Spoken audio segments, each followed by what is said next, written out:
Hello everyone. In this video, we will talk about how to check the viscous coupling, or also known as the viscous fan clutch, using my Audi A6 C5 as an example. In simple terms, it's a clutch that attaches to the fan blade and is designed to cool the engine radiator.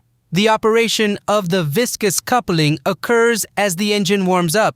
The hotter the radiator, the more special fluid flows into the space between the viscous coupling plates, causing the fan to spin faster. As the cooling fluid temperature decreases in the radiator, a bimetallic plate gradually returns to its original shape, causing the viscous coupling to spin at a lower speed. Let's see if the viscous coupling in my car is working. To do this, we'll start the engine. Right now, the engine is cold and the viscous coupling is spinning due to inertia. In theory, you can stop it. I'll try to do that using a newspaper. As you can see, I stopped the viscous coupling, and now we'll wait for the engine to heat up and the clutch will engage. After that, it won't be possible to stop it. Eventually, the engine reached 90 degrees and it's very hot outside. Let's see how the viscous coupling works. It should now start spinning at the same speed as the engine. If the viscous coupling is working correctly, I won't be able to stop it with a newspaper. As it turns out, the viscous coupling is faulty, which means it needs to be removed and replaced with a new one.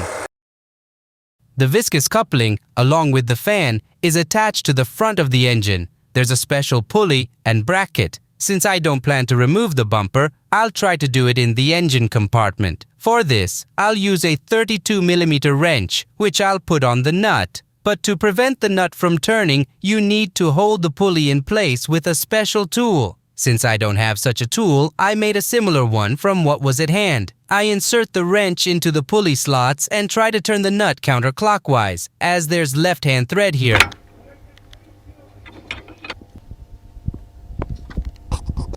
I've removed the nut from its place. Next, we can remove the viscous coupling using only the wrench. Here's the viscous coupling along with the fan.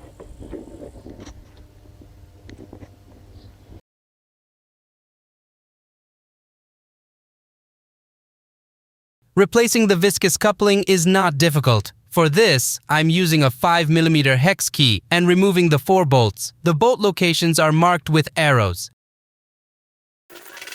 After removing the bolts, you can separate the viscous coupling from the fan. Once the viscous coupling is removed, take the new one and attach the fan to it, then tighten the bolts at the marked locations. After assembling the viscous coupling and the fan, you can install them on the car and check their functionality.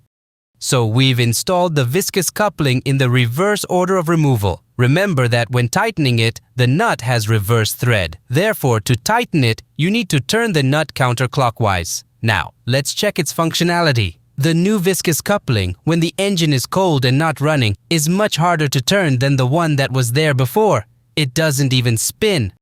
The car has warmed up, and it's visually evident that the viscous coupling is operating at the engine speed. If you bring your hand close to the radiator, you can feel the fan blade pushing air. Next, I'll try to stop the fan with the newspaper.